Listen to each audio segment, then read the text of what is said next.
உங்களுடைய இந்த பொன்னான நேரத்துக்காக நன்றி. நம்ம இன்றைக்கி பார்க்க போகிறது ஒரு சூப்பரான ஒரு டிஃப்ரெண்ட்டான கிரேவி ரெசிபி தான் பார்க்க போகிறோம். ப்ரெட்டை வச்சு செய்யக்கூடிய ப்ரெட் கிரேவி தான் பார்க்க போகிறோம். வாங்க எப்படி செய்கிறதுன்னு பார்க்கலாம்.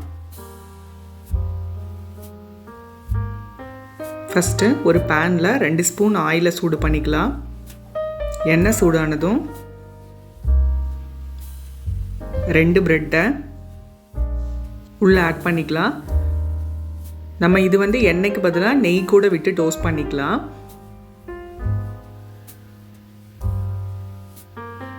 ஒரு சைடு வெந்ததும்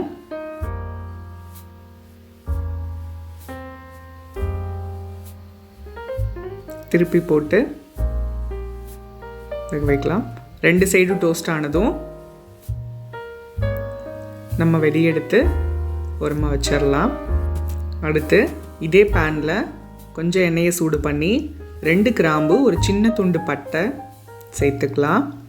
அடுத்து ஒரு பெரிய வெங்காயம் பொடியை கட் பண்ணினது, ஒரு பச்சை மிளகா பொடியை கட் பண்ணினது,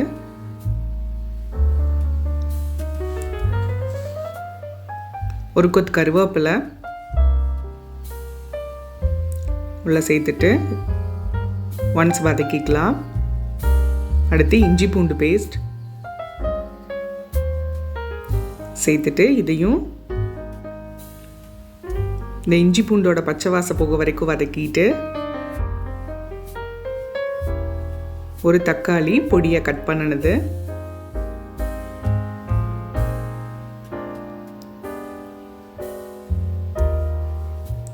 வதக்கிட்டு இது கூட 1 ஸ்பூன் மல்லித்தூள் சேர்த்துக்கலாம்.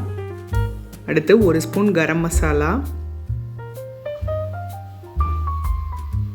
அடுத்து மிளகாத்தூள் நம்ம காரத்துக்கு தகுந்த மாதிரி ஆட் பண்ணிக்கலாம்.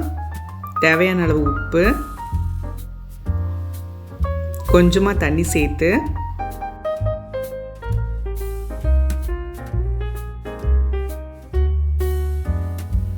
ஒன்ஸ் நல்லா கலந்து விட்டுறலாம். இந்த தக்காளியெல்லாம் நல்லா மசிகிற அளவுக்கு நல்லா வதங்கினதும் இங்கே பாருங்கள் நல்லா மசிஞ்சிருச்சு. இந்த ஸ்டேஜில் நம்ம டோஸ்ட் பண்ணி வச்சுருந்த ப்ரெட்டை இந்த மாதிரி ஸ்கொயர் ஷேப்பில் கட் பண்ணி வச்சுக்கலாம். இதை உள்ளே சேர்த்துடலாம். சேர்த்துட்டு இதையும் நல்லா கலந்து விட்டுறலாம். லாஸ்ட்டாக 1/4 மூடி தேங்காய் கொஞ்சமாக தண்ணி விட்டு அரைச்சி எடுத்து உள்ளே ஆட் பண்ணிக்கலாம்.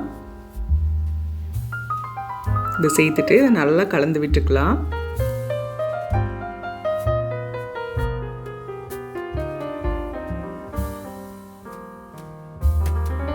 நம்ம கிரேவி இன்னும் கெட்டியாக வேணும்னா நம்ம இன்னும் கொஞ்சம் கூட தண்ணி விட்டுக்கலாம். அடுத்து 1/4 லெமன் ஜூஸ் லைட்டாக பிழிஞ்சு விட்டுக்கலாம். இது பார்த்திங்கன்னா லைட்டாக ஒரு புளிப்பு டேஸ்ட் கொடுக்கும்.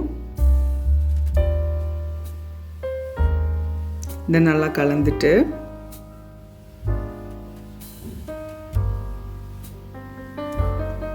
அடுத்து மல்லி இலை தூவி நம்ம லைட்டாக கலந்து ஸ்டவ் ஆஃப் பண்ணிக்கலாம். இது பார்த்திங்கன்னா ஒரு சப்பாத்தியோடு சாப்பிட்றதுக்கு அவ்வளோ சூப்பராக இருக்கும். இந்த ரெசிபி நம்ம டக்குன்னு குயிக்காக செஞ்சிடலாம்.